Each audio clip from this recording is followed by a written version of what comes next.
Hey guys, welcome back, and in today's video we are going to be doing a 7-round Los Angeles Rams mock draft.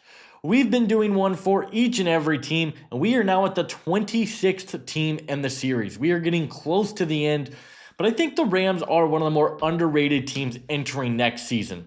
They were able to bring back Matthew Stafford. We know how much firepower Sean McVay and this offense can have, and the defense is young and just getting better.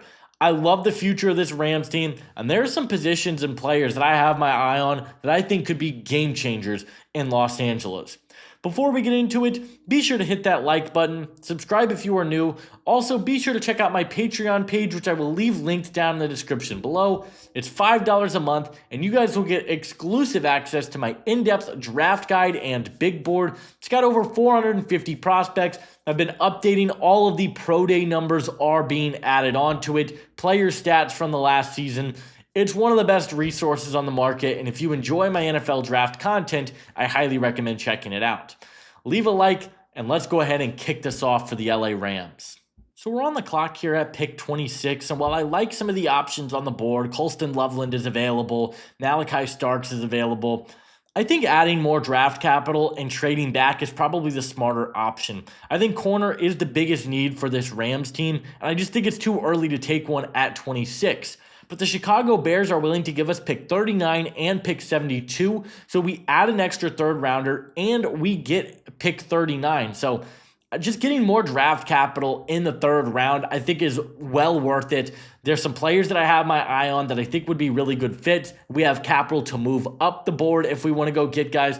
So I think this is a smart move for the Rams. We're going to move back 13 spots out of the first round. We get back a third rounder, though, and we're going to make this deal with the Bears to kick off this draft. On the clock here at pick 39, this is exactly why I wanted to move back, because I think this is the range where corners are going to start coming off the board. Maxwell Hairston is not worth a first-round pick to me. I don't think Savon Ravel at this point is going to be a first-rounder. Same thing with Azariah Thomas. So we move back, and this is the range where I can stomach taking a cornerback. This is the perfect way that the board could have fallen, and it's really where do you need corner the most? Revel's a guy that I've taken a lot, and I kind of want to change it up a little bit. Yes, I love Revel. I think he's going to be a star in this league, but I'm really looking at Trey Amos for the Rams because I think he might give you the highest floor of any of the corners in this draft class. He's an experienced player that started his career at Louisiana, then he went to Alabama for a year, and it's coming off a season for Ole Miss where he was absolutely phenomenal. 85.6 coverage grade, 75.4 man grade, 78.9 zone grade. He's a really, really fun player who had 3 interceptions, 10 pass breakups this past year. It seemed like any time the ball was thrown to his side of the field, Trey Amos knew where to be. He had the instincts to come downhill, really good closing speed. He's super quick. He had a 4.43 40, which I think was better than people were anticipating. 32-inch arms. He's got length. He's a really good mover for the position. Fluid athlete, fluid hips. He's got great ball skills as well. And it just seems like he's always involved in the play. He does look a little bit slim, and I think he has struggled to be a consistent tackler throughout his career. He's coming off a season where he had an 11.5% missed tackle rate, so you'd like to see that get a little bit better for him. But overall, I think he is the highest floor of any of the cornerbacks here. He can play in man coverage, can play in zone, and with the impending free agents that you have in 2025 with Kobe Durant and Ahkello Witherspoon, you're going to need to upgrade the cornerback room, and I think Trey Amos allows you to do that right away. So I'm going to take him here at pick 39. On the clock here at pick 72, a couple of different ways that I'm thinking. So I'm going to talk you guys through my ideas. Demetrius Knight's a really experienced linebacker who's coming off a very good season for South Carolina. 6'1", 246 pounds, had a 4.58 40 at the combine, 80 and 3/8-inch wingspan, which is phenomenal. He's a really solid athlete that I think brings really good potential as a run stopper. You have a really good, solid linebacker in Omar Speights. I think you can upgrade there. As good as he was as a rookie, you need multiple linebackers on the field. You got to be able to have rotations. And I just don't love the linebacker room. Demetrius Knight has fantastic size. He's a great hitter, gets off blocks really well. He's strong, great in coverage, good physicality, has good change of direction. I do think his tackling can improve. It's inconsistent week to week, and he does feel stiff in his lower half, and he does struggle in coverage. But as a downhill player, I think he could be a really good fit. The other option, it's Jalen Milroe. I know this is going to make a lot of people mad because people don't like Milroe.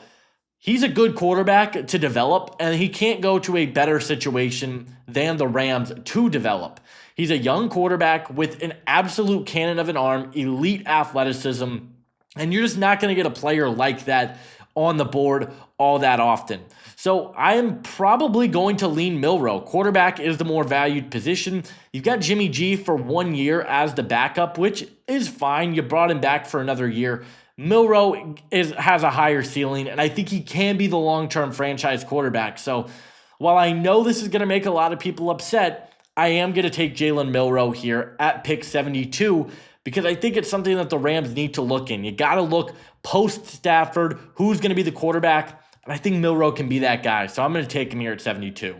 So we are going to move back up the draft board just a little bit. We're going to move up 11 spots. We're going to get 79 and 166 in exchange for 90 and 127. And we are trading a future 5th rounder to get this deal to go through.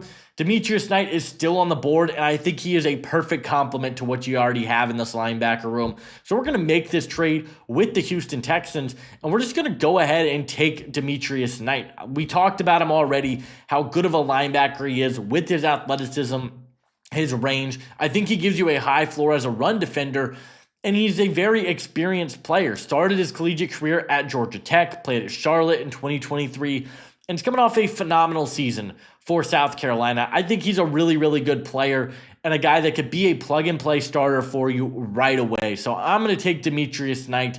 We are going to trade a little bit of draft capital to make it happen, but I think it is something that really helps this team, and he's going to be my pick here at 79.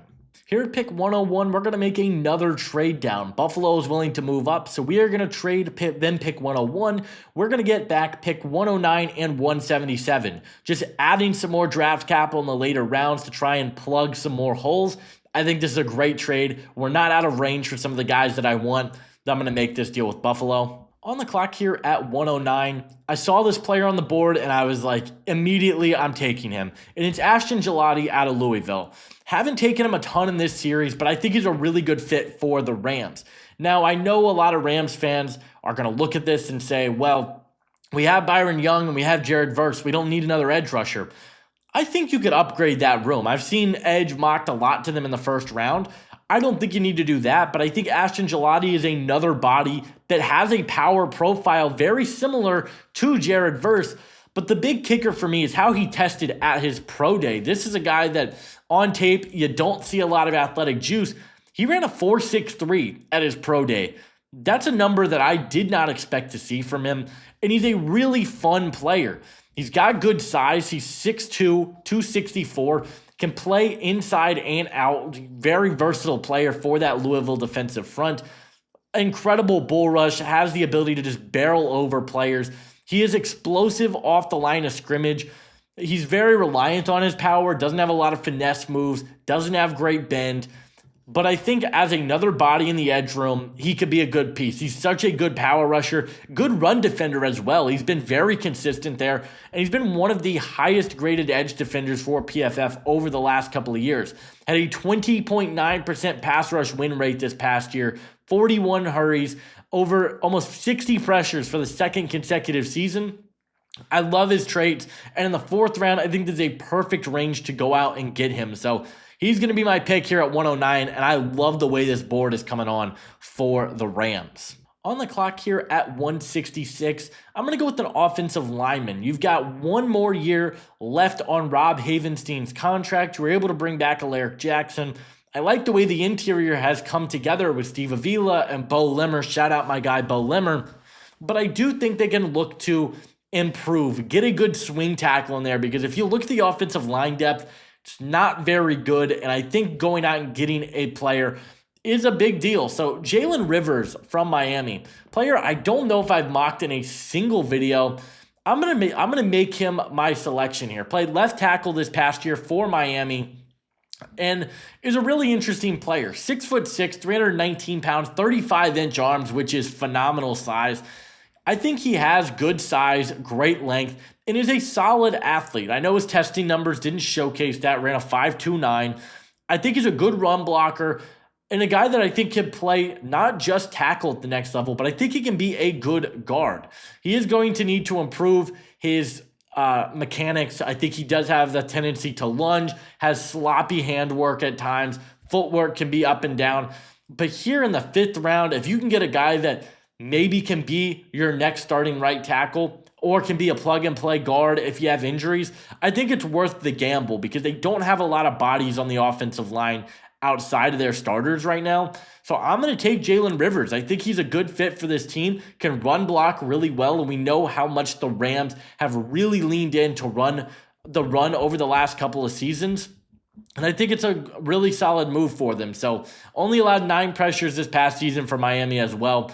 I like the pick. I'm going to take Jalen Rivers at 166. Here at pick 177, I think going out and getting a tight end that can be a seam stretcher could be a big win for this Rams team. And Jake Brenningstool fits that mold to a T. That's exactly what he's going to be. He is 6'5", 234 pounds, and a guy that played almost 60% of his snaps in the slot. They just need another weapon on this team. I know they brought in Devontae Adams, but they have not really ever had a great receiving tight end. And Jake Brenningstool, I think, is that guy for them. Really shifty route runner in the open field. Large catch radius. He's got long arms for the position. It moves really well. Can play in line. Can play in the slot.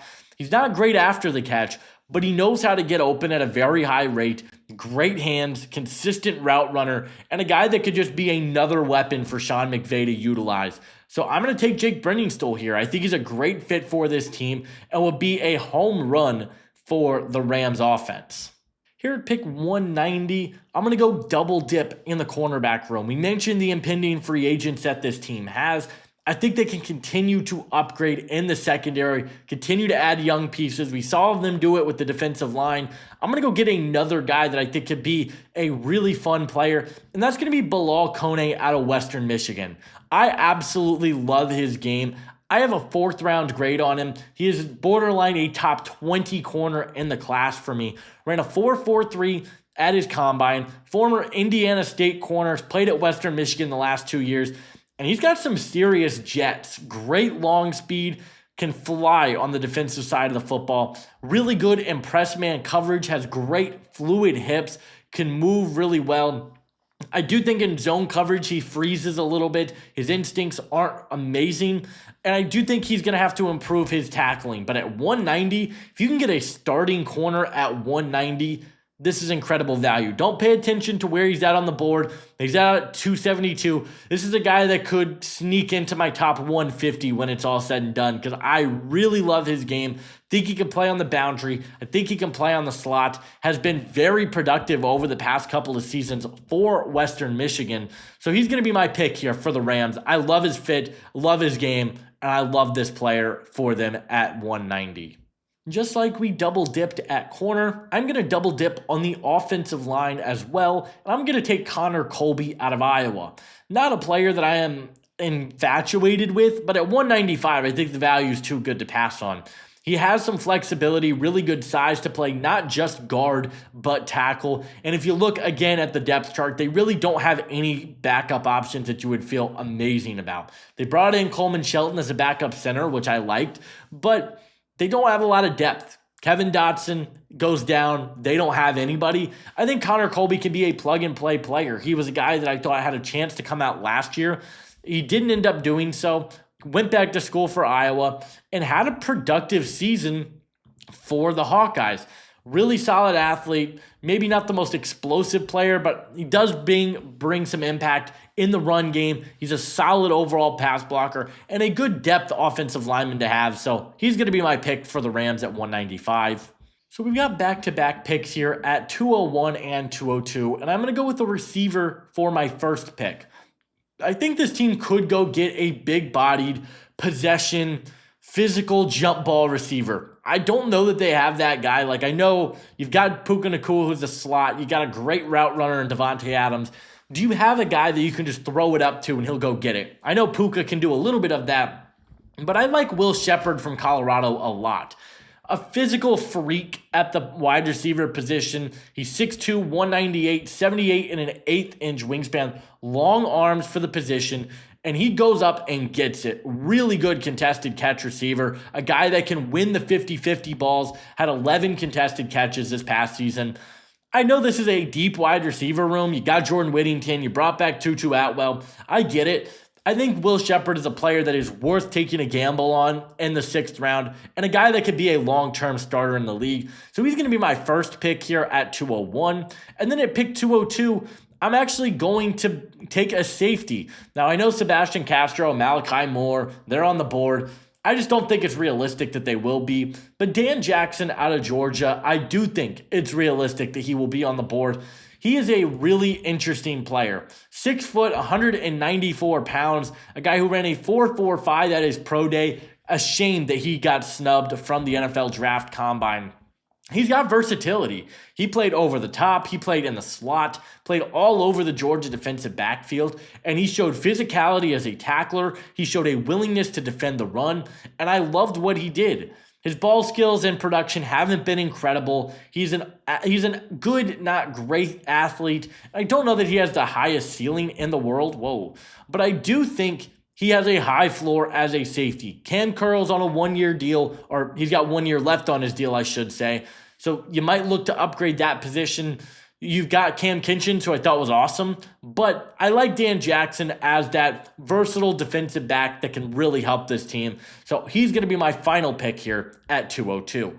So there we have it, Rams fans. My 7-round Los Angeles Rams mock draft really implemented going after secondary. We took 3 different secondary players with Bilal Kone, Trey Amos, and Dan Jackson. Improved the trenches, getting a guy like Ashton Gelati, Connor Colby, Jalen Rivers.